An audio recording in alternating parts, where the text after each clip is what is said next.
host, and we're here today with Leo from Article 14. So yeah, I started about 10 years ago at a dive bar of Marietta, a neighborhood place. I kind of grew up there. And so I started out just slinging drinks in dive bars, nightclubs.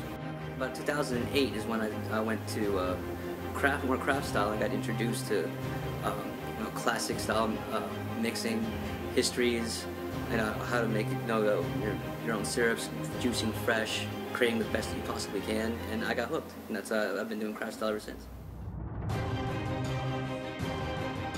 Whiskey, that's one of my favorite go-tos. Like bourbon. Where spirits goes, I'm a big fan of bourbon and gin.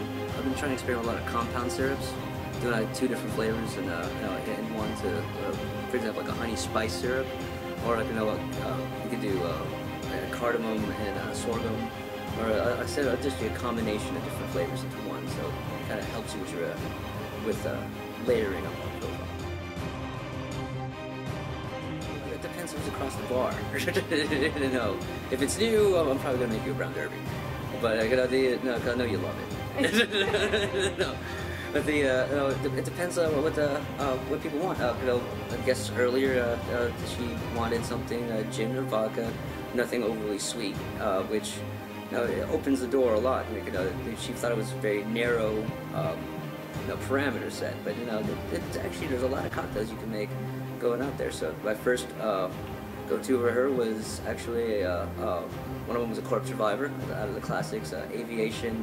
Then we started having a lot of fun playing around with different things. I did a Stiletto, which was designed by a good friend of mine, Tom McGuire. I'm sure you guys remember him. And then we did we went around the world. We did a variation on a Ramos Gin Fizz. So back to a Bee's Knees. So it depends on who's across the bar.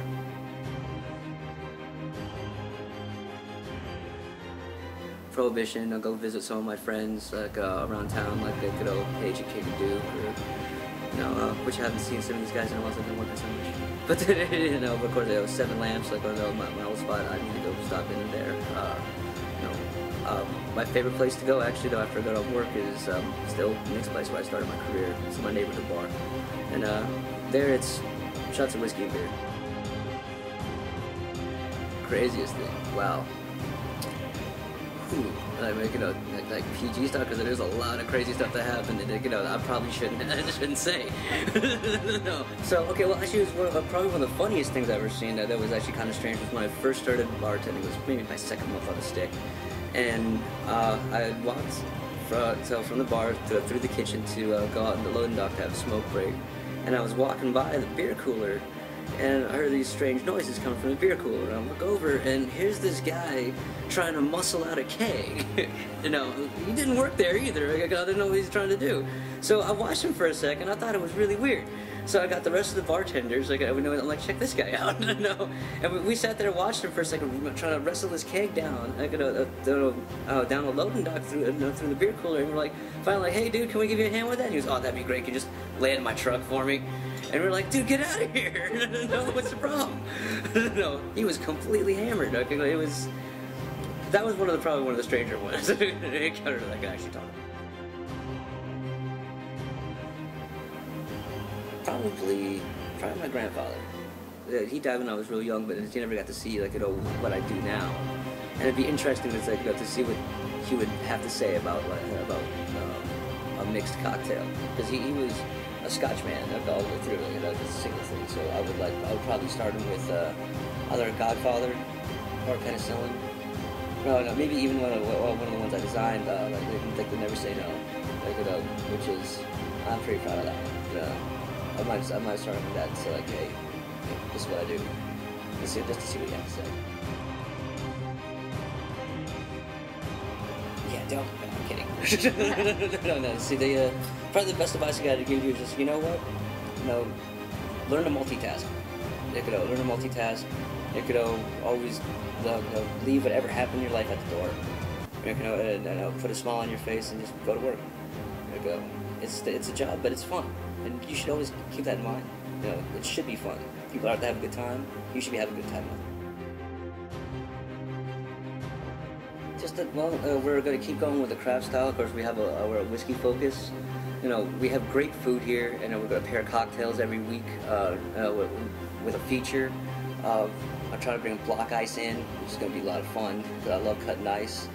We're going to do a lot of interesting things, even some molecular things, like, you know, we'll be experimenting with, you know, vacuum chambers, sous vide cocktails, maybe even some of the nitrogen.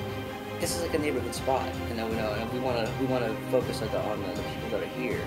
It's a beautiful room. We got a classy space, but there's no reason why we can't be your neighborhood spot to go to. You can sit down, have a great cocktail, have a great meal, you know, enjoy yourself. Feel like Cheers, only maybe not as dark. You know. So yeah, the new heart is basically a take on a rum flip. Kind of taking a little bit of advantage of the spice in the oak heart. So I'll take a base of egg white.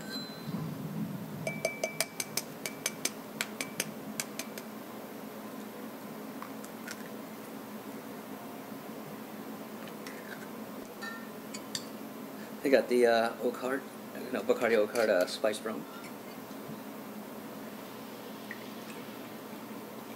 2 ounces of that.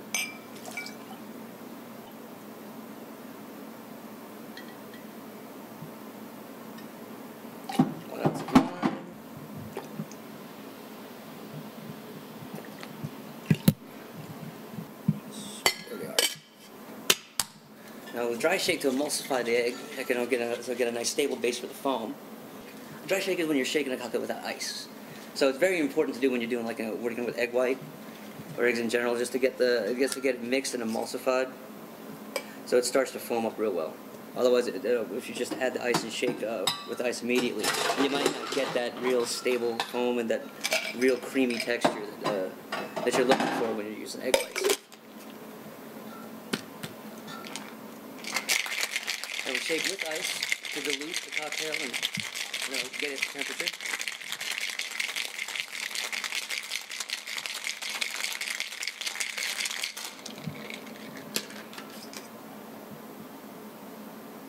We're also doing, come up recently, we're getting our own barrel from Four Roses. It was selected in December. It's being bottled currently, and it should get to us here within a few weeks. So now we'll take Angostura bitters.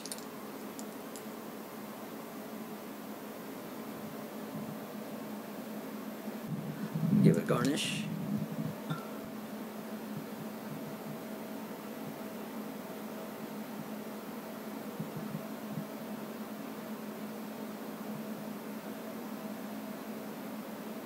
Finish with some star anise.